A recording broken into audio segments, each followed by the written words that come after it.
I was just on the phone with my mother about 6:36 p.m. to 7:20 p.m. It is February 28th, 2024. This is a leap year, so there's February 29th tomorrow. Wade Allen Heineman, half mile north of Fairbank, Iowa, in the mobile home on the west side, and been home all day and night since February 20th when I got groceries last.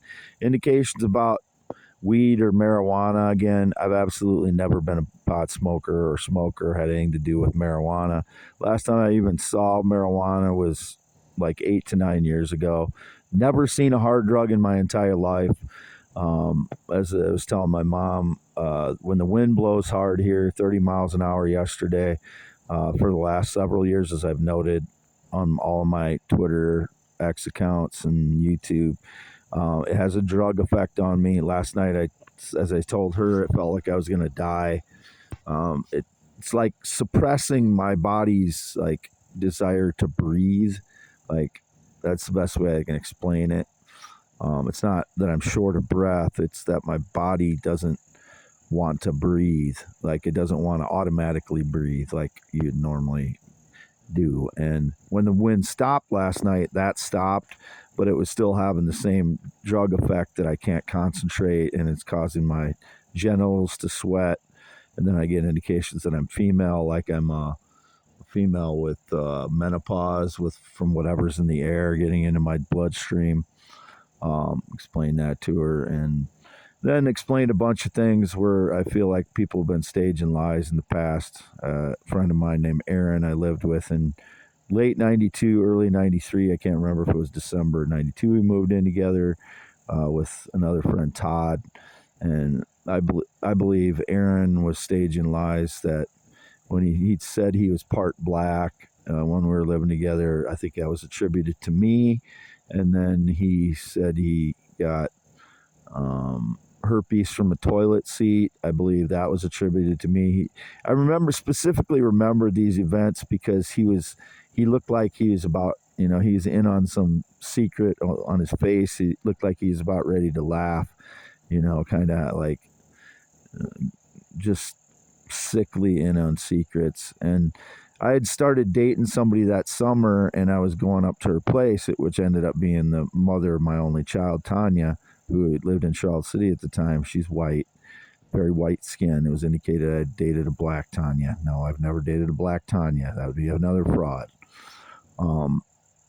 So, trying to go back in time and think about all these staged lies that my former friend Tim and Aaron did because they were friends when I met in 93. I didn't know him until we became roommates with my friend Todd from high school. Todd knew him from working together, and Aaron and Tim were friends, and then I quickly became friends with Tim.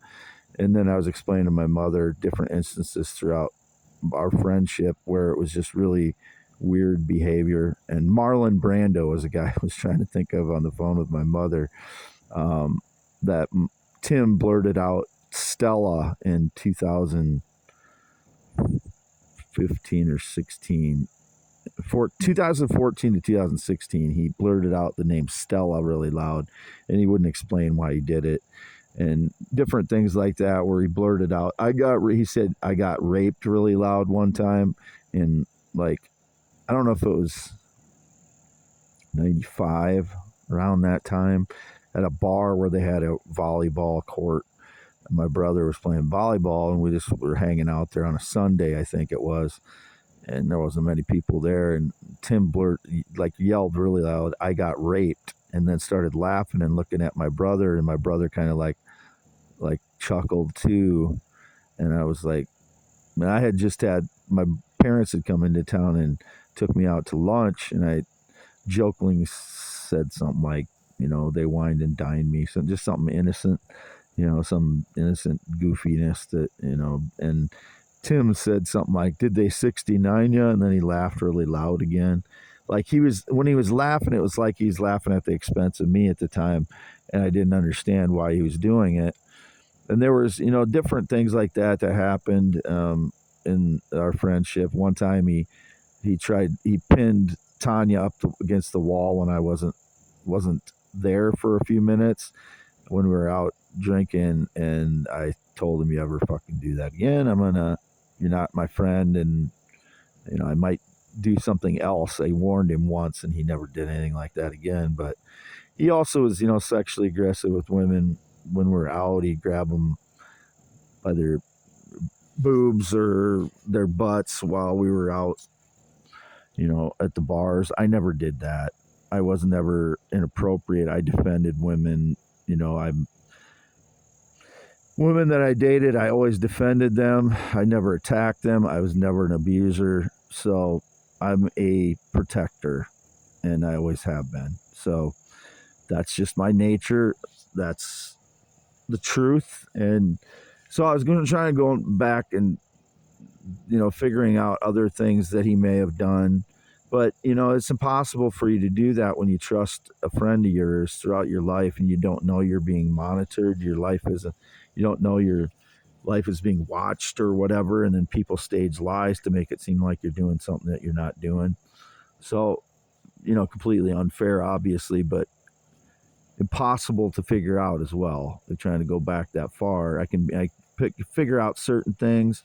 Like I mentioned some things about my roommate from Cornell College in 1991 that, it was indicated that I did something to women. And I believe if it was anyone, it was him. He was very sexually aggressive his name's Jim. He's from Chicago. And I don't know that he did anything illegal or attacked anyone, but if anybody did in our dorm room, it was him, because he had sex while we were there. I never had sex. I was still trying to overcome my I had braces in high school, and I had gaps in my teeth in high school, and had just gotten the fake teeth put in just before I went to Cornell, or within that year. And I wasn't very confident because of that. I mean, I slept in a bed with a couple different women when I was there. We just never got to the point of having sex. I could have easily had sex several times when I was at Cornell College. I mean, that was, when you understand later what was going on, when you're clueless, you understand the situation. You understand what.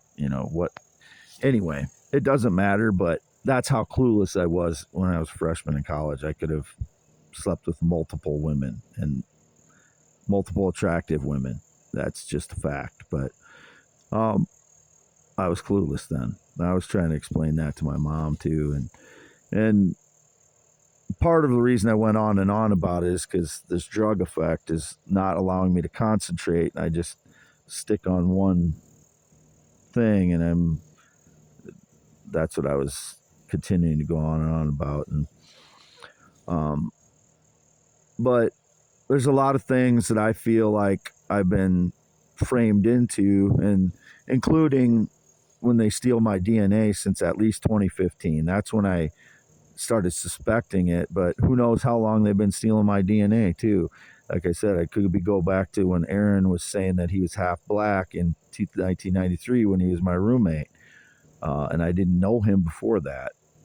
So why are they staging lies? Apparently there's some beneficial reason that people that posed as my friends throughout my life, and were my friends to some extent, but when it came down to stuff like that, they're obviously not my friends. You can't even call them friends anymore. You call them they'd be enemies at that point. Destroying my life with staged lies. So it kind of takes away part of your life, when you do that.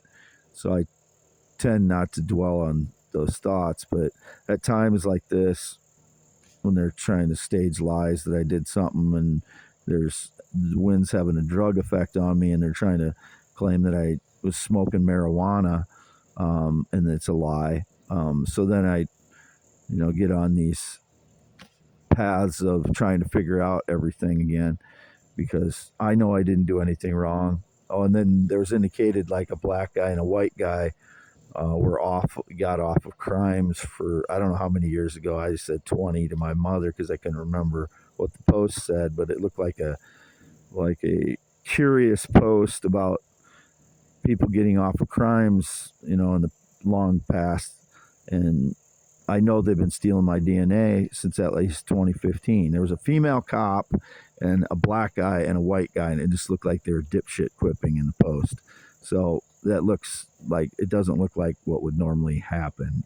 That's why those are clues for me. They're at least something that I can try and connect to what's gone on in the past. I know what's gone on in the past. I know that what I told my mother tonight are facts. I've known it all along in my life. It's the staged lies that people believe throughout my life that make people think that something else happened throughout my life, that I was female, or that the lies that I was female, the lies that I was gay, or any of that stuff is all made up from people staging lies throughout my life, including my brother, who was jealous of my life and looked up to me at the same time. So, it screwed up his life in a way too. I despise him now because he turned against me when I didn't know any of this was going on, and he was telling lies about me since I was 20.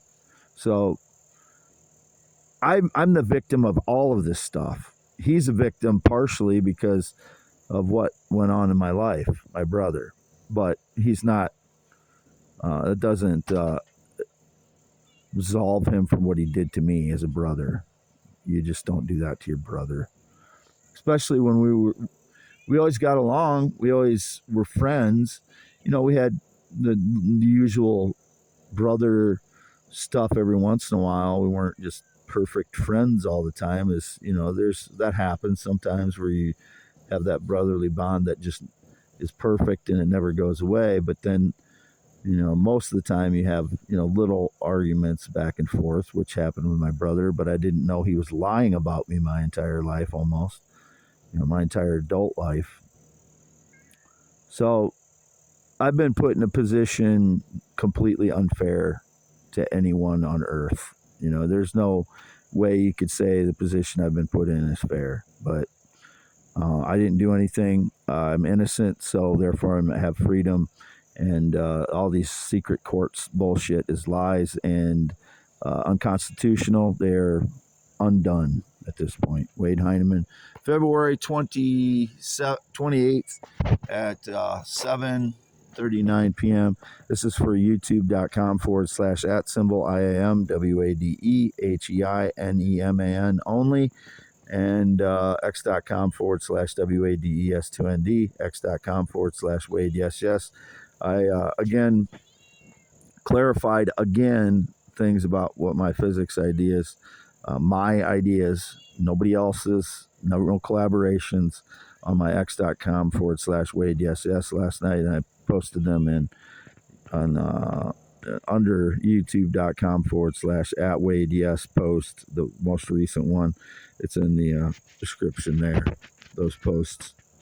Wade Heineman, 52 years old, born 11/4/71, green eyes, not blue, 10.7-inch hands, measure them if anybody tries to meet you, 6'1", home alone, half-mile north Fairbank, Iowa, in the mobile home, no date, romance, or relationship in 9 years, no friendship since 2016, not been to a gym since 2016, not been on a plane or jet since 2011, never been a smoker, never been a pot smoker, never been in the military, and never been married. Signing off February 28th, 2024 at 7:40 p.m. Oh, and they keep posting this picture that looks like Kristy Watkins from my high school.